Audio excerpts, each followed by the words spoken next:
Okay,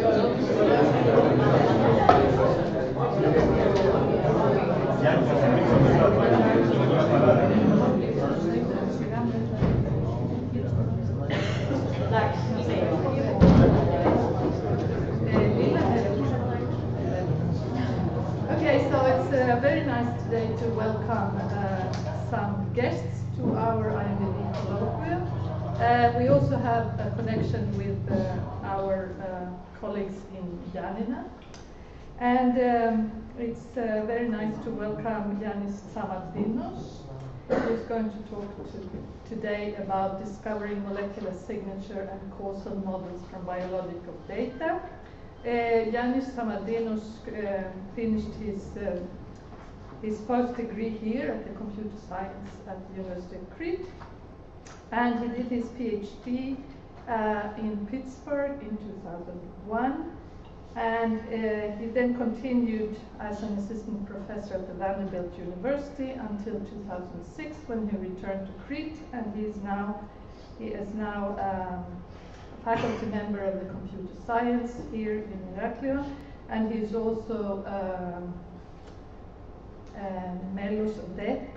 He's also professor, associate of the Institute of Computer Science, and he recently received 2 awards, very important, an ERC Consolidator Award, and also an Aristia 2 grant from the GSM. Please, Thank you very much. Thank you all for coming. Also, I would like to thank IMBB for inviting me to this talk. I have to say, the announcement for my talk was about causal models. I don't know if you know this. People who are here to listen about causal models, they're excused. It's a common mistake. I had a friend who said, like, I analyzed data and I could not, and finding causal relationships is very hard. And like, yes, causal relationships is very hard to find. There's no argument for that. But causal relationships and causal models we can find, and I'm going to be talking about this. Okay, so data is plentiful these days, most of the times, but often they come with very high dimensionality. Mass throughput technologies measure thousands, tens of thousands, hundreds of thousands. Now we're about to reach millions with some of them. And so we have a lot of quantities. I'll be using the terms variables, quantities, attributes, features interchangeably. One of these mass throughput technologies, for example, is microarray gene expression. And the way you can think about the data, and I think about the data most of the times, is in the form of these tables, 2-dimensional tables, where each row corresponds to an object, like a biological sample, or it could be a patient, characteristics of the patient, if we're talking about medical and clinical applications. In text categorization, it could be a document. Okay, and the columns correspond to quantities, variables, properties that we measure in each individual, in each sample. And also, we have a specific column here that is the outcome, the target variable, what we would like to predict, what we would like to model, what we would like to classify, and so forth. In medical applications, it could be a disease or a trait, a phenotype. Or it could be some other property. It could be a specific gene that you would like to see if you can predict its expression or whatever. So gene expressions can now reach up to 60,000 quantities, perhaps for humans. Next generation sequencing, we can measure a lot of transcripts. We often had to analyze data sets with about 150,000 of them. We also analyzed data sets that used characteristics of the molecular structure of molecules in drug discovery that reach up to 140,000 such properties. We have data sets now with SNPs up to 2 million of them. And if you want to do text categorization, for example, then you need one of the representations as attributes is to use every word in one of the documents, every possible word essentially, as one of your, the presence or absence of a possible word as one of your columns. So you'll end up with a table that has 50,000 quantities or so. And if you go to clinical data sets in big hospitals have thousands of quantities that they measure, apart from demographics and history, medical history and so forth. They measure thousands of possible medications that can be given to the patient and thousands of possible diagnoses and so forth. So you easily end up with like tables that have thousands of or tens of thousands of columns. When you talk about text categorization, you mean actually written text, reading something, a paper or something? Yes. Okay. One application I worked was based on the text of a medical paper to classify to good quality and bad quality. And it's actually feasible from the text. Okay. So, well, when we have so many quantities, it's really hard to understand something about the problem, get an insight about the problem. So, usually people would like to do what's called variable selection. So select only some of them that still have some properties. Variable selection is a computer science term. You will also see it as feature selection. In biology, you would call it molecular signature identification. If we're talking about molecular quantities, you want to select the molecular quantities that have some properties. What properties? I would define it as follows. We would like to have a minimal set or subset of these quantities that we measure that collectively carries all the information that allows us to do optimal prediction or diagnosis. If the target is survival, it's prediction. If the target is which type of cancer, it's diagnosis, but in general it's some statistical modeling that we do. So these three characteristics that I would attribute to molecular signatures. First of all, they're minimal. We would like to throw away everything that's superfluous, everything that's redundant, everything that's completely irrelevant. And then there's another key characteristic. We need to examine the signature collectively, not like each individual biomarker, but whether there are patterns that appear when you see all these the values of the genes selected. Difficult, if you'd like. And then it should be optimal. Obviously, we would not like to select signatures that don't carry as much information as is in the original data set.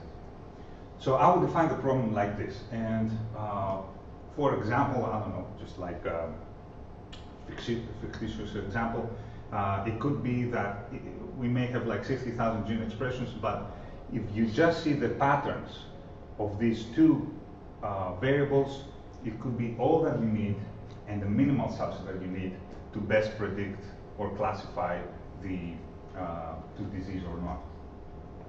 Okay, so minimal means that if we throw one of these away, one of these two selected variables away, then you will lose in discriminatory power, in classification power.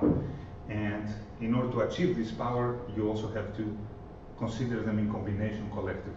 So these are the characteristics of the problem.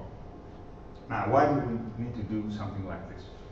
Well, first of all, if you're building a diagnostic kit for clinical informatics, for example, you would like to identify a minimal subset that allows you to do diagnosis, so it's easy to measure. Okay, you can make cheaper microarrays or medical devices in general, diagnostic devices. But another reason is that if we're able to find the signatures, we may be able to do better classification or better prediction. This is because all statistical models that we have become worse the more quantities that you give them.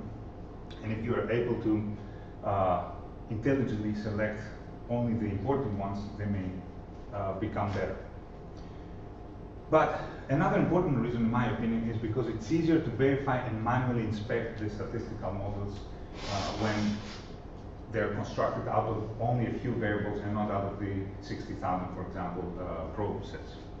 Okay, and now you could also do dimensionality reduction like principal component analysis, but it's much harder to interpret what it means, what you see, the picture that you see in terms of the original variables.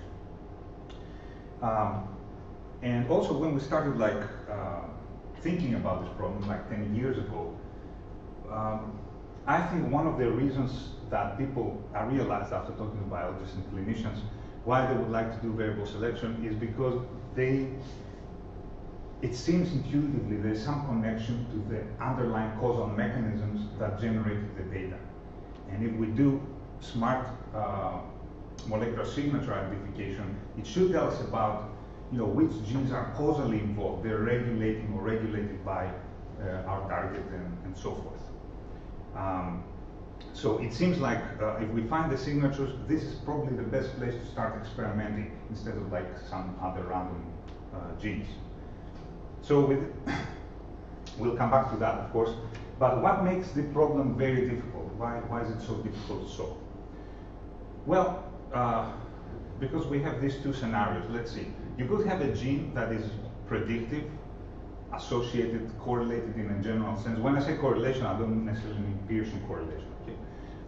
Or probabilistically dependent, let's say, of surviving cancer after chemotherapy. But it could be the case that if we select another gene, Y, then X becomes superfluous or redundant. So as we're trying to select genes, it could be the case that, or molecular quantities in general, it could be the case that some of the things that we selected later on become superfluous given the other genes that we select. So that makes it hard. The second property that makes it hard is that things that become totally irrelevant. Okay, they give you no information when you look at them by themselves.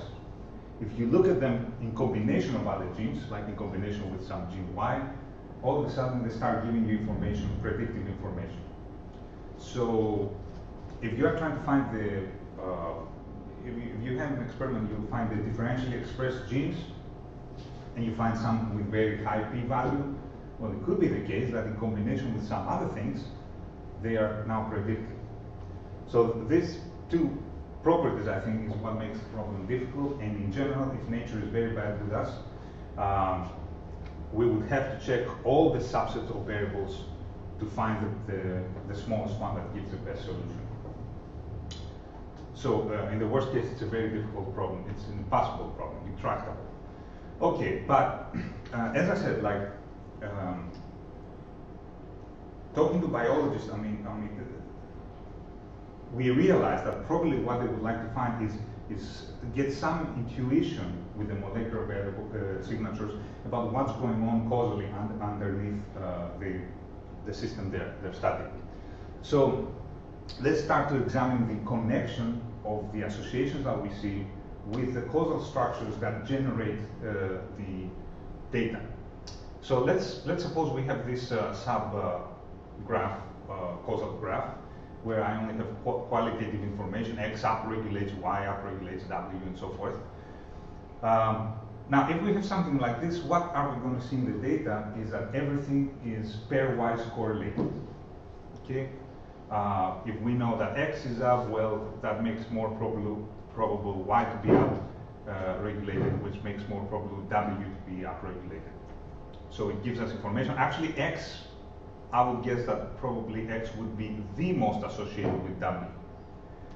But what we expect out of our causal intuition is that since Y and Z fully mediate the causal effect, the causal influence of X to W, if we are given the values of these two things, these two genes, then the value of X, knowledge of the value of X, doesn't affect our prediction anymore. Okay? So trying to make... What's exactly the value of X? Whatever. If this is a gene expression, it's a gene expression. Okay.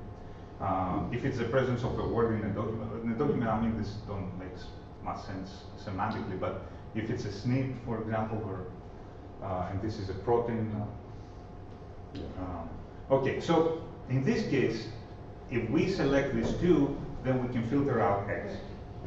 Okay, what we're going to see in the data, the terminology, the statistical terminology, is that X and W are conditionally independent given Y and Z.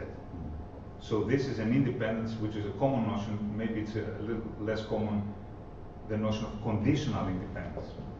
It means that once we know these quantities, now X doesn't give us more information. And if you're working with Pearson correlations, you'll find that the partial Pearson correlation of X and W given YZ is 0 or close to 0, and essentially the p-value is high, the appropriate test. If you discretize these things and you work with the conditional X squared chi-square test, the p-value is high. If you're working with mutual information, the conditional mutual information is low, and so forth. Okay, so if we see any conditional independence, we can filter out something. Now, okay, point is, things that causally mediate make other things make indirect causes to become redundant. But Yannis, I think it should also be described as quantitative and causally. Yes, okay. When I say causally affect, I mean it's first of all probabilistic. Because signaling is not necessarily quantitative. Signaling. I mean, yeah, Yes. transmitting a signal, right? Yeah. May not necessarily may not be mean linear. that you have alterations in the quantities of the partners. Yeah. No, but you have alterations in the phosphorylation, right? Right. But So if you're that measuring is not described. if you're measuring quantities, concentration of the protein, you're not going to see any causal effect. If you're measuring the concentration of the phosphorylated version, you'll see some effect. Okay. But in any case, But all the that's relationships something here, else. the relationships here that I have in mind is probabilistic. Okay, smoking causes lung cancer, but you know it's probabilistic. Yeah. But Okay, and the other thing is quantitative. Yes. Right. Not necessarily linear. Okay, exactly. That doesn't mean linearity. No, Okay. not necessarily.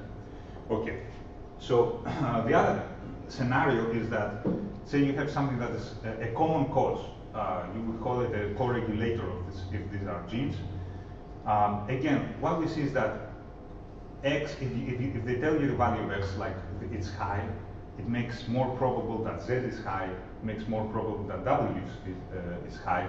So X gives you information for W. These are correlated. But once they tell you the value of Z, X doesn't give you any additional information. So we can filter it out. We can filter out common causes, correlated causes, once we condition on the common causes.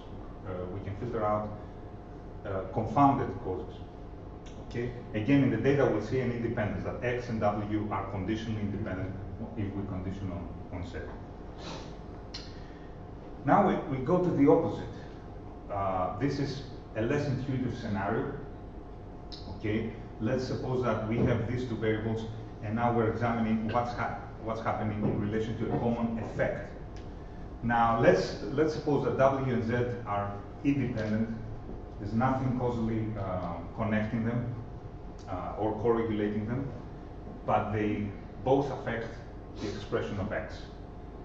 So these two are independent. You get a high p-value if you do differential find the correlation between them. But once you know X, I claim that now Z may give you information for W. Once you condition, things become dependent. They become dependent in context. For example, if I tell you that X is up, now if I tell you Z is down, that makes more probable W to be up, right? So once you condition, things become dependent. What you're going to see in your data is that Z and W are conditionally dependent given X. That means you have a low p-value in general of whatever statistical test you do. So putting all these things together with some theory and characterizing all these intuitions, we end up with connecting molecular signatures with the underlying causal structure. And here are the results. The smallest, most predictive subset for T is the set of the following sets. The set of direct causes, the set of direct effects, like here, the set of direct effects, and the direct causes of the direct effects. So here, the direct cause of the direct effect. So Z would be in these sets.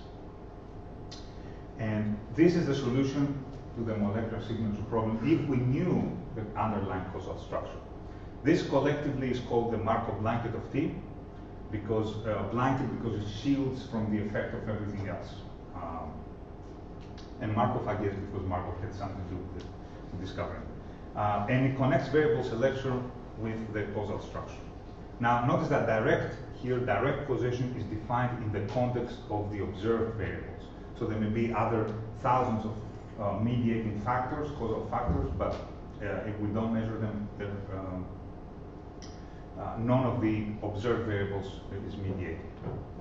Okay, so to put maybe things a little more concretely, if this is signal pathway, I think, from the human T cells, and let's say we wanted to see to find a signature for the concentration of this variable Kc. If all that we're saying is true, no matter how big this network was, then the concentrations of the direct effects and the direct causes, like I think this is direct cause, and the direct causes of the direct effects, that is all we need, which turns out to be this. Okay. So this causes that, and this is direct effect, and this is a direct cause of direct effect. This should be the solution to the problem, if we knew the causal structure. But, of course, we don't. So all we have is data, we have a two-dimensional table, and somehow we need to approximate this set. So the basic principles for algorithmically finding these molecular signatures is that we're looking for these conditional independencies. We're looking for subsets, and once we condition, some variable X becomes independent of our target, gets a high p-value, and we're justified to filter out X, throw the way of our signature. And this way, we're going to end up with the either direct causes or the direct effects, one of the two. And then we're looking for the opposite situation, which is, well, now I have selected some variables. Can I find, and it contains some direct effects. Can I find the direct causes of these direct effects? Well, these are variables that now become conditionally dependent. They obtain a low p-value, and they should be included. At least I'm oversimplifying some details, but these are the basic principles that allow us to find the molecular signatures. And complemented with more theory, lots of algorithmic tricks to do this fast, and theorems that tell you, how to prune this search for Zs, for subsets. Optimizations, approximations, taking care of practical issues of hypothesis testing in small sample sizes and so forth. We end up with some pretty good Markov blanket-based signature algorithms. So in the last 10 years, I will be studying these type of problems. We started in 2003 publishing the first scalable and sample-efficient algorithms. It immediately, I would have to say, attracted some interest from companies, actually, because this is a big medical informatics congress. We worked for a lot of time on these algorithms, and in 2010, we had an extensive comparison against most state-of-the-art and prototypical type of feature selection algorithms, molecular signature identification algorithms, in many domains, not just biological domains, but also financial, text categorization, what have you.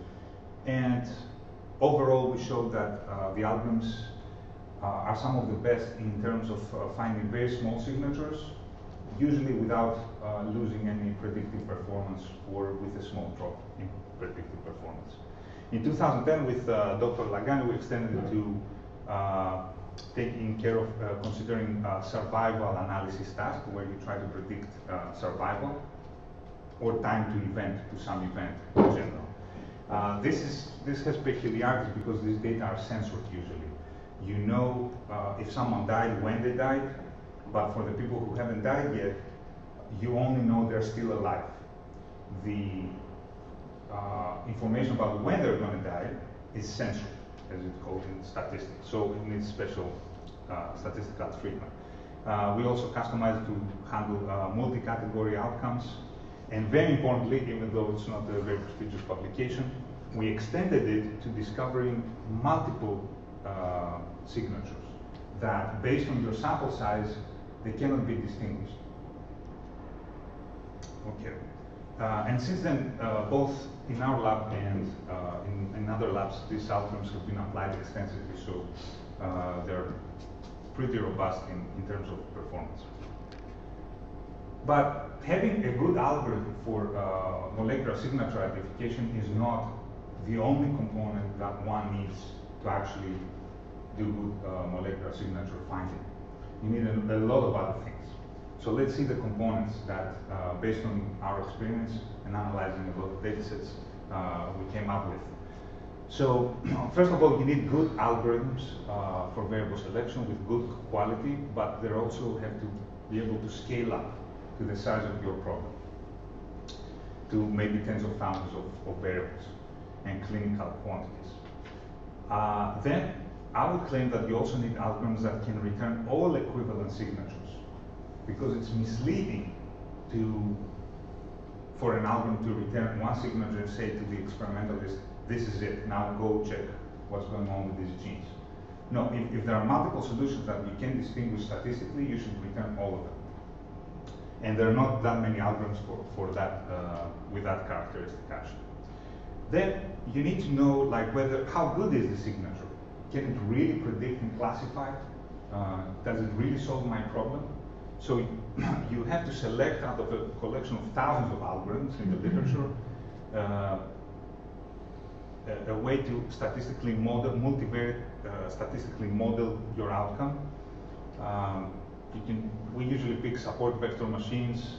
You can use generalized linear models, artificial neural networks, Fisher discriminant analysis, partial least squares, lasso, KNN decision trees, random forests, and so forth. Maybe you've used some of them in the past. But all these algorithms, they're not a single algorithm. They're a family of algorithms, and they have parameters. And you need to tune them to get good performance. The same way when you buy a good TV and you go home and you press the button to tune and search for the channels, this is what you need to do with the algorithms. You need to tune them so that they fit the data the right way. And unless you do that, they're not going to be optimal. It makes a big difference. So you need an algorithm for tuning these hyperparameters, okay, efficiently perhaps, and in a sensible way. And because you're tuning, it's very easy to overfit. So you need an algorithm that estimates the predicted performance, even though you're tuning the algorithms, and estimates the performance in an unbiased way. So there are specific protocols for that. One that we commonly use is nested cross-validation, that cross-validates the tuning procedure, which also includes a cross-validation. And then you need to be able to use p-values for the signatures collectively, confidence intervals for their effects, visualize in an intelligible way the results, and help the biologists interpret the multivariate models. So this is not straightforward. It takes a good analyst sometimes like months to do that.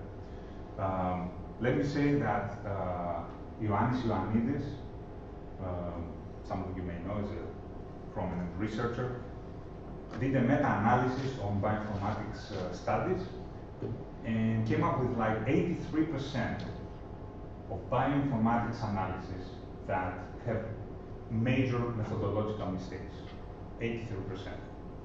Okay.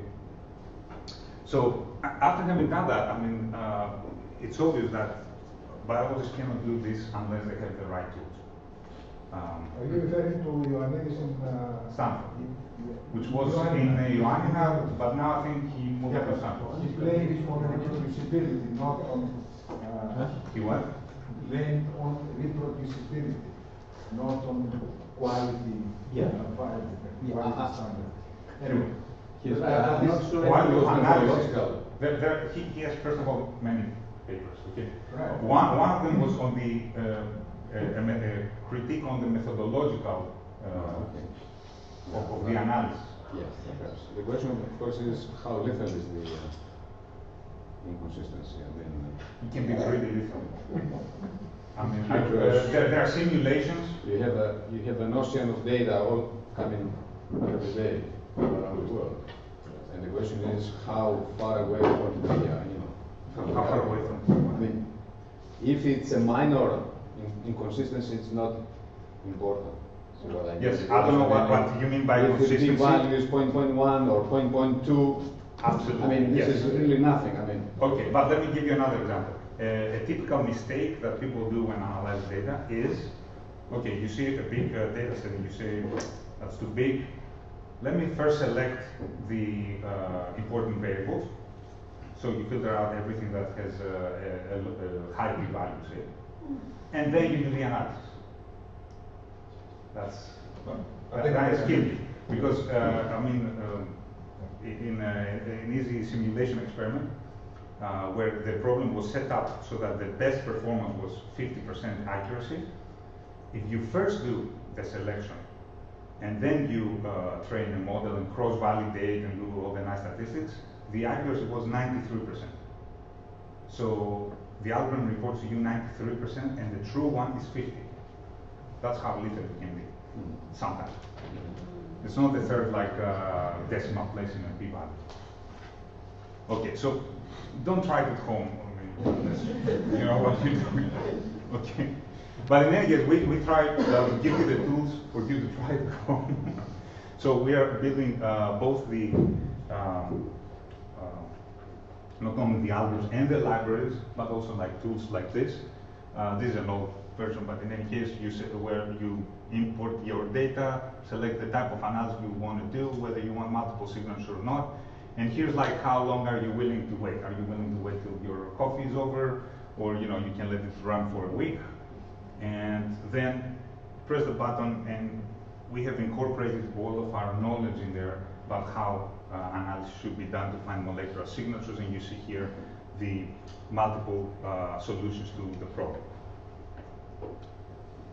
Okay, so we've run this on more than 1,500 data sets so far, the last 10 years. But let me give you a specific example. We are in a European grant, and the system under study has to do with the role of Icarus gene, which, if I'm not mistaken, is involved in the differentiation of B cells in the human immune system.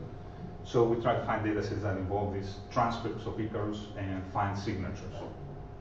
And this is one such data set that involves 60 individuals, next generation sequencing data measuring 140,000 mRNA transcripts. Okay, and then we run the algorithms that we put in the tool, support vector machines for producing the models, nested cross validations for tuning and getting an unbiased performance estimation. And we found 22 signatures that we can distinguish how predictive they are. With an R-square out of sample, cross-validated R-square of 0.71. The interpretation of this is that we reduce the uncertainty, the variance explained, if you like, is 71% by the model versus not using the model. And this is an example of the signature and the corresponding genes.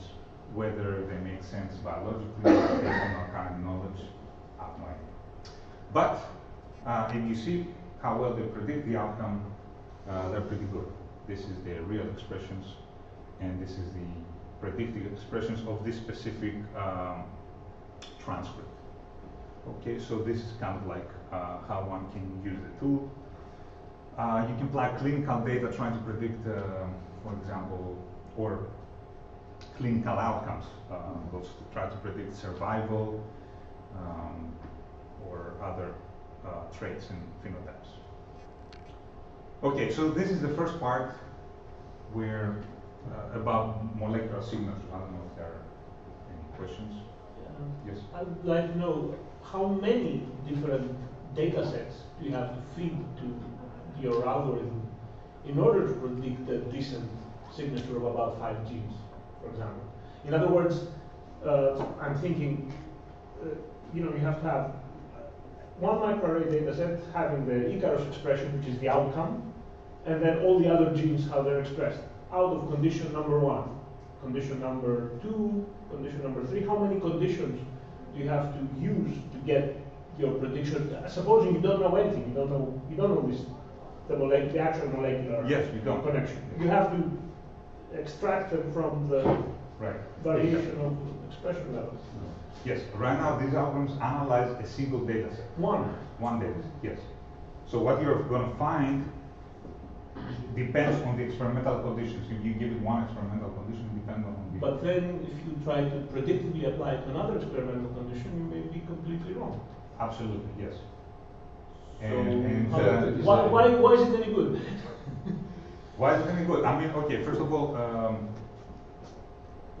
you can try this on, I don't know, case control studies and say, okay, well, what's the signature for my disease, for example, okay? Or in these conditions, when I don't know, I have yeast, and when I change my the temperature, okay, what is the signature for a specific gene that I'm interested in, and I'm thinking maybe it's related to temperature. Right.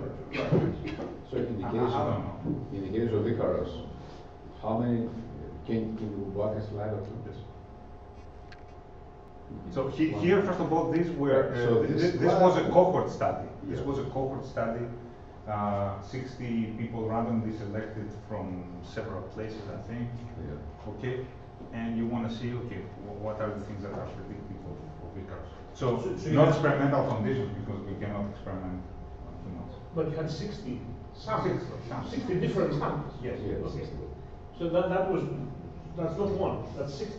Yeah, but not. You cannot do statistics with one sample. That's what I'm saying. As far as I know. Okay, so because when you said one set, then I was one data set. So one 60, data set measuring 60 individuals. Right. 60 individuals. Okay. So this sample of 60. That's better. Yeah, okay, that's better, but does it represent different entities, or is it just one sample? No, it's one sample per individual. Yeah.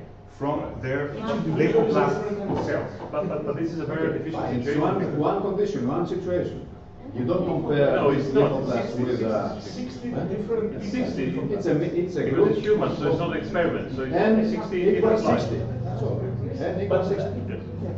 that order of magnitude. So about a few tens, so 60, 100. Yes. If you have 100 similar but different conditions, You have some biological variability in their, inherent. But if you had only 2 or 3, that's a problem, right?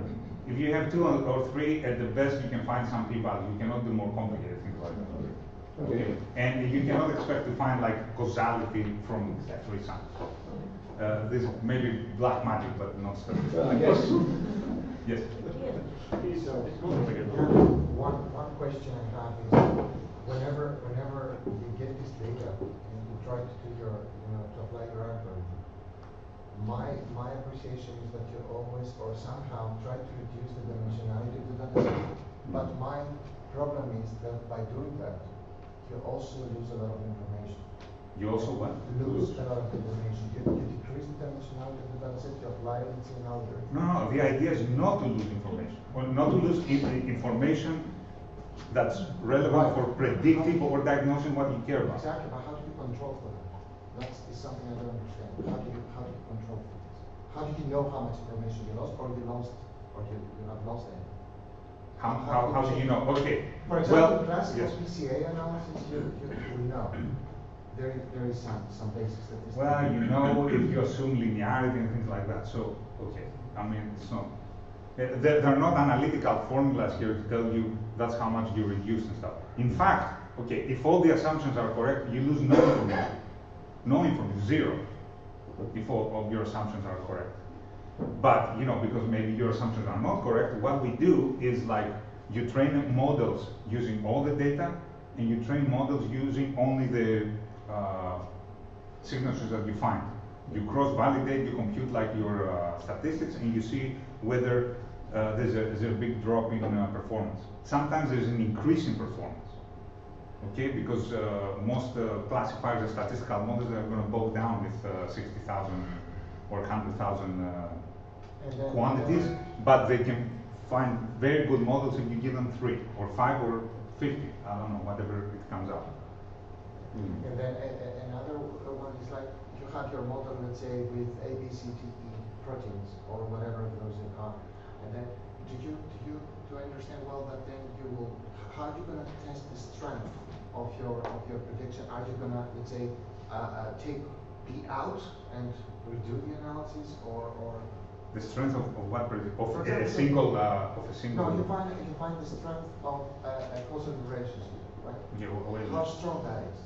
How? Well, here's one metric of strength: R squared. Out of sample, R squared. Cross-validated, R squared. That means you reduce. If you use the model versus not using the model, you reduce the uncertainty, the variance of your predictions by 70%. So, but that depends on the problem. If you have a continuous outcome, R squared is one way. If you have a survival outcome, you use concordance index. If you have a binary outcome, you can use like area under the curve. If you have a multi-class outcome, you need accuracy or something different. So, but there are ways, and that's exactly what I had in mind when I said that you need methods to provide p-values, confidence intervals, effect sizes, and all that stuff. And it's not trivial. It depends on the problem. And that's why we're trying to do all these things automatically. Okay. Let me also say something else, like on your comment.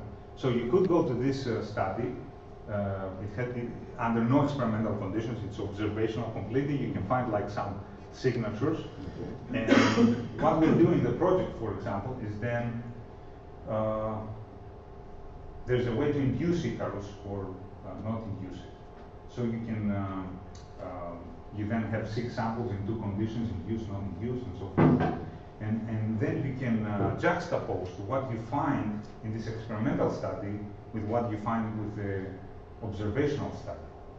So if we find, for example, that when we induce Icarus or not, these 2 things change, then probably these 2 things are directly downstream. Okay, so you can use the signatures of the public data or of big cohorts with specific experimental studies, I think. Okay, so now let's go, my time is not that much, so very briefly, to learning causal models. Okay, so we have algorithms that seem to be working, and they can find Markov blankets. Why not just like find all the Markov blankets, all these regions, and build like complete, full causal models? Okay, why don't we try to reconstruct this pathway de novo? Is this possible? And actually, in a seminal paper in Science 2005, this exactly was done. How it's done, I mean, the basic principles is that we solve big inverse problems. This is the data. This is all we have. All we have is data, observations. In this case, if we're talking about smoking and so forth, this would be individuals, and we measure certain quantities. And from that, we can analyze the dependencies and independencies, the conditional dependencies and independencies, and try to find all the causal models, one causal model, or better, all causal models that could have produced these dependencies and this data. Okay, so you're doing the inverse problem. And this is exactly what was done with Karen Sachs. I mean, paper, they measured in primary human T cells. They had also some experimental conditions, but not that many. 11 proteins, the concentrations of 11 proteins in a few thousands of cells. And so you end up with a table, which is shown pictorial here. For each cell, you measure the concentrations. Essentially, it's like taking snapshots of the concentrations of these proteins in a cell. And then they actually, what she told me is like this lasted about an hour of measurements. I don't know. And then about an hour of computational time, they tried to reconstruct the complete causal model, and ended up with this. Okay, this is actually an example of what's called a Bayesian network. And in fact, it's strikingly similar to the experimentally validated and identified signal pathway that have created from the literature. Starting from a totally untrained. Yes, they knew nothing. And But they cheated a little bit. I'll tell you in a bit. So here, I think it's you that told me that this may take like actually 10 to 15 years of experimentally verifying all of this. Okay. Yes, and they were able to do it like from snapshots of concentrations of proteins in single cells. By microscopy. By Flow cytometry. Flow cytometry. Okay, and it's strikingly similar. They were not able to identify these three causal relationships.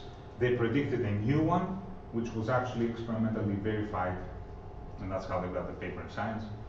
Now, why they cheated? Okay, if you go back, they knew what to measure. That's the thing. If you know nothing, you don't know what to measure. Okay, and actually they picked things to measure in this color. Okay, I'm a guy. Red, blue, green. That's it. Anyways, that's what they measure. So they pick them in a nice way. Okay, meaning they didn't have any, so that they don't violate the assumptions that we use. Okay, but this shows that it's possible. Yeah. Okay, it shows like very big promise. Okay, so our contribution to the field is that algorithmically and theoretically, I mean, we found ways to learn this type of models with very good accuracy and in a way that scales up to tens of thousands of variables. Okay, here you had 11, you can actually do it like for much, much larger problems. Published in 2006, it was probably arguably the best at the time and scales up, heavily used. This is, for example, one network with gene expression data that we reconstructed from this publication, the Spellman-Yeast data cycle. Okay, but I will not, I mean, we never did to go out and say, you know something, now this is the causal structure. Other people did actually publish in very big journals, but I would be hesitant. Why? There are a big assumption in this type of algorithms is that you have no latent confounders. If you do have latent confounders, you have a problem, and you need much more sophisticated tools. Let me give you an example. Back in the 50s, it was discovered that there is a very strong correlation between new cases of poliomyelitis and the temperature that we get. Very strong. Oh, sorry, ice cream sales. So you can imagine the parents those age were like, oh, no, don't eat ice cream, you're going to get polio. Okay, of course, later on with more studies, it was discovered that yes, these are very highly correlated because of the heat. The temperature facilitates the contraction of the disease, but at the same time, you know, makes kids run to buy some ice creams. So you have a common confounder that creates an association here. If you have no idea about this, you don't measure it, you cannot condition on it. And so you'll see an association, you'll try to explain it with Bayesian networks that either ice cream causes polio or polio causes ice cream. Both of them are obviously blatantly wrong. And kids are going to hate you if you actually predict something like this. Okay, so if you actually want to do reliable, robust causal discovery, you need to go to more complicated and expressive, sophisticated networks that admit, they consider the possibility of latent confounders. They try to explain the data not only with causal models on the observed variables, but also when you have latent variables. Okay, and these are maximal sensor graphs and semi-Markov causal models, some of them, that are extensions of Bayesian networks. As far as I know, they have not been applied to biology so far. I mean, it's hopefully, in the near future. But it's also very interesting that these tools can give us information about the presence of latent confounders. So if this is a true structure, and these are the only conditional independencies, everything else is dependent, then the simplest explanation, so if you check data coming from this, and you find these three independencies, the simplest explanation is that there is an unobserved common cause for CND. Okay, so that's pretty interesting. I think the equivalent of this is, the best example is back in the 19th century in astronomy. They observed there was one of the planets that was following the gravity law of Newton. It was wobbling a little bit, something. Okay, so you could go and change Newton's law and say it fits everything but except that planet or whatever. But the simplest explanation someone came with is there is another planet, we haven't seen it yet, and it affects the orbit. And Newton's law stays the same. And if you look at that point in the sky, he worked out the math, and people saw Pluto for the first time. Recently demoted to a planet, so it wasn't a planet. But if you have, for example, 1,000 networks, and you may think there are another 1,000 hidden, unknown variables, the systems will be chaotic. I mean, how can you? Not really, because okay, here you would have like an infinitum of unobserved variables, but if you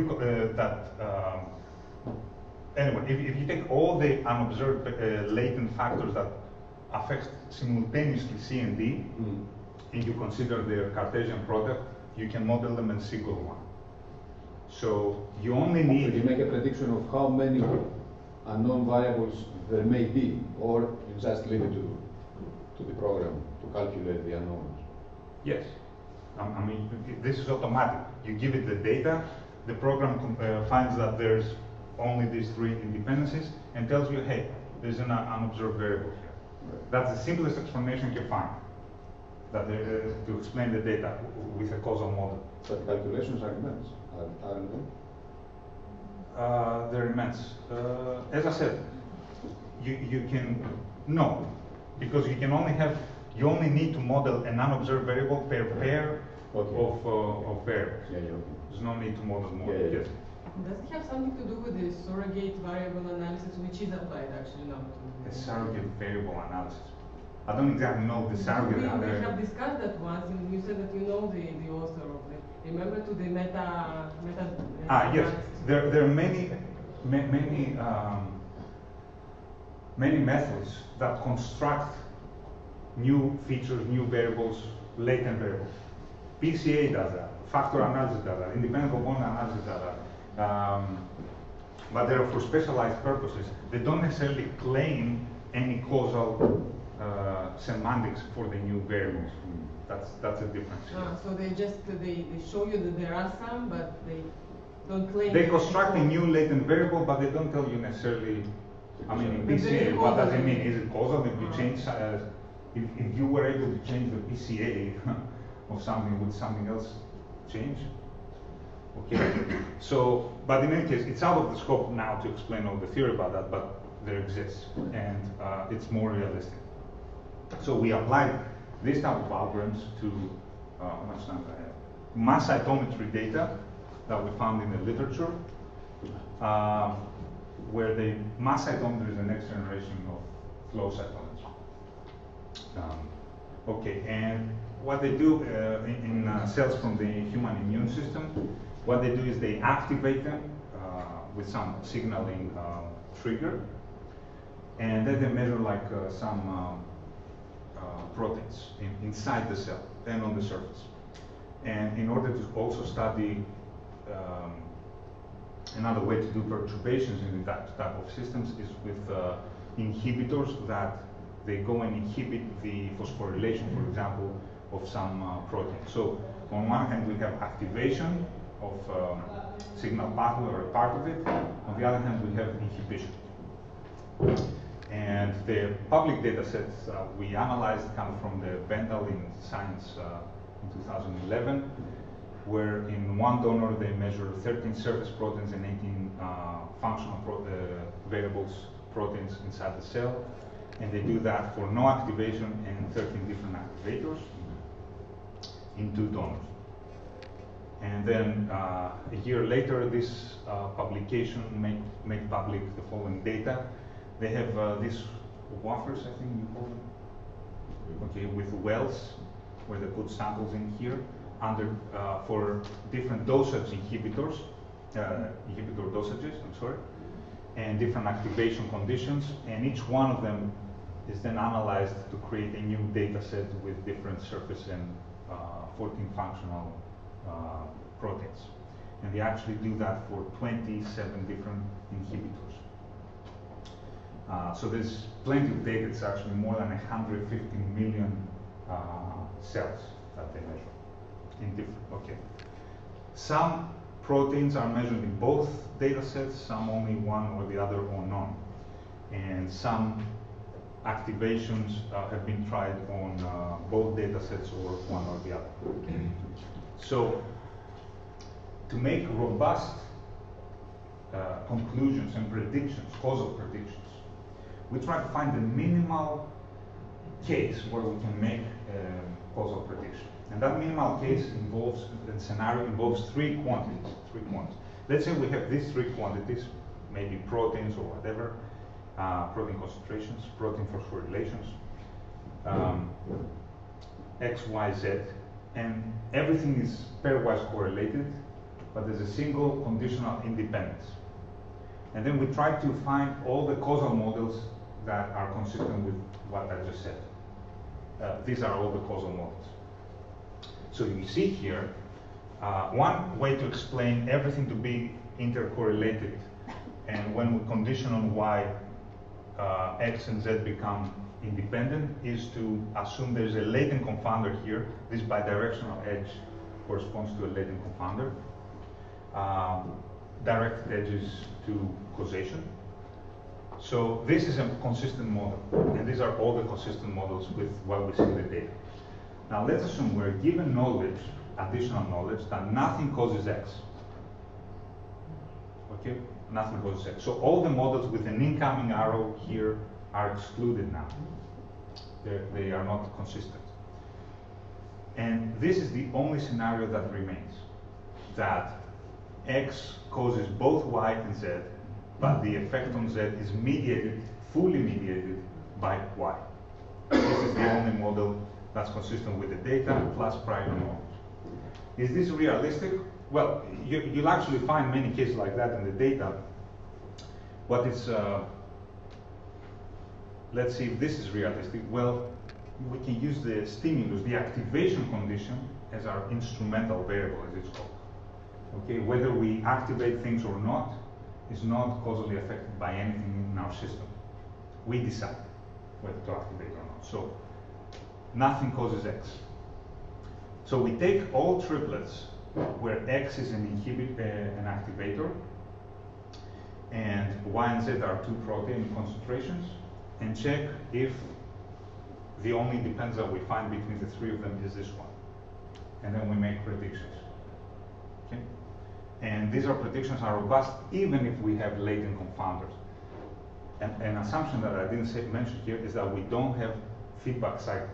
That's an assumption that we need. Otherwise, the size of the models here increases a lot. So the prediction here would be that Y causes Z.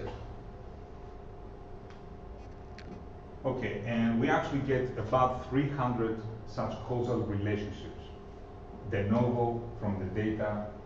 Okay, here we rank them with confidence. 9 out of 10 involve the PVO activator. Okay, where you see here, and they're dependent on the cell type. So in this cell type, we predict that this one is causing that one. If you actually go and inhibit this, you'll see an inhibition here. If you go and I don't know, somehow excite this, you'll see an increase in the concentration of the phosphorylated version of STAT3. Okay, so we want to see if this is real. Well, the first thing is we did some sort of internal validation in our reasoning, which is, let's suppose we find these 2 triplets, the same activator, the same protein 2. And what we claim is that protein 1 fully mediates the effect of activator to the protein 2. And also protein 3 fully mediates. So intuitively, but the algorithms also produce this automatically, these are the scenarios that are consistent logically with what we find, that we have a chain like this. Either protein 1 causes protein 3 or protein 3 causes protein 1. So essentially we should also find, if we find this from the data, we should also find one of these 2 triplets. And we can check that to see if we're internally consistent.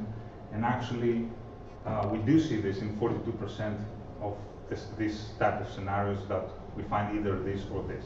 And 42 is pretty good because we only make a call, we only say we discover a triplet if the p-values are really low. Basically, we're being very conservative. Okay, so there's some internal validation. Then we learned from the Bodenmiller data these relationships and checked whether in the Bendel data sets also hold. And we ran some causal discovery algorithms there to see if we get conflicting information or confirming information, or the program could not determine. And so they don't sum up to 1. And you see that in many cases we have a lot of confirming information. Very few times we have conflicting. This is the worst case, so I won't trust this relationship here. And most of the times we just can't determine. So it's at least consistent with our predictions. And the 4th one is experimental validation. So we used as experiments the data on the inhibitors, which we hidden from the algorithm. So what we claim is that we have a prediction that ERK regulates, causally affects AKT.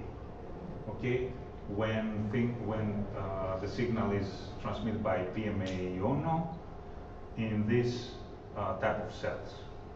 Okay, and this is a specific inhibitor of ERK. This is the only thing that inhibits. So if our predictions are correct, the causal predictions, then we should see that the more we inhibit ERK, the more also AKT is inhibited. And you see that the curves like follow one the other. So this is essentially an experimental validation that was performed essentially by the same group that produced the initial data. Now, of course, here it's going up the more you increase the dosage, which is a little bit weird. But talking to our colleagues in Karolinska, this could be explained because the inhibition is in the function, in the phosphorylation of the protein. And so that the protein cannot function anymore, cannot perform the correct function anymore. And the cell may try to compensate by producing more of this protein. Okay. So the next part was about how we can learn these causal models from many data sets, obtained under different experimental conditions, under different, measuring different things.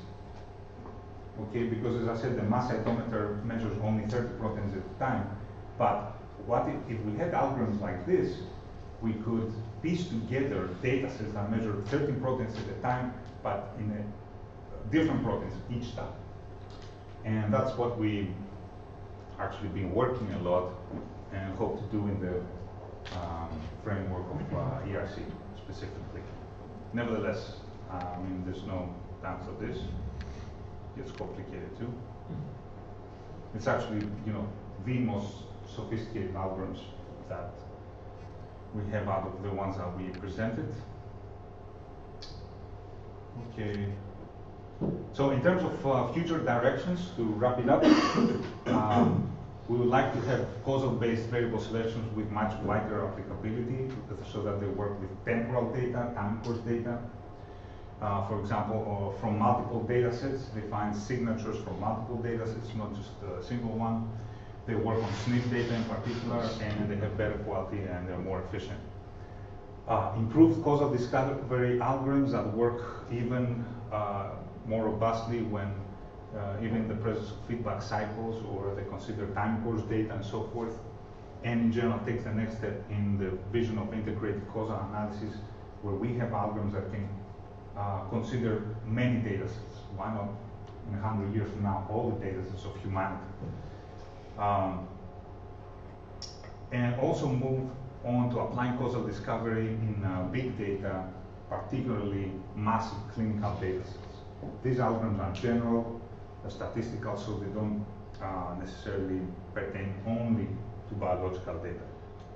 And automate this, our know-how for the analysis in the form of automated tools and systems for wide distribution and used by non-experts. At the same time, we have some important applications going on, like we have a collaboration with Norway. They have a fantastic data set. I don't know if you know it, like back in 20 years, they measured clinical variables and questionnaires in a whole county. Imagine Iraklio, they measured everybody. And they took blood from everybody. And 20 years from now, 20 years later, we can go back to their blood samples and find microRNAs and see what predicts lung cancer, and so forth. So in conclusion, I would say that causal discovery is inherently connected to molecular signature identification. It allowed us to understand the problem and what can go wrong, for example, and build good algorithms. There's significant advances in this direction, and we now have pretty good algorithms that you can use. Causal discovery is also by itself as a field moving towards maturity. There are important successes like the reconstruction of signal pathway I just mentioned. We invented with other groups in parallel this concept of integrated causal analysis, where you try to learn from multiple data sets. And finally, like to move on to automated tools that incorporate our know-how, and this is a work in progress. This is all the people involved in this work mostly, and these are the new victims, the hires. And also I'm in debt to our Karolinska collaborators, particularly for the mass spectrometry work. So thank you very much. I hope 1 hour and 6 minutes, okay? Too long.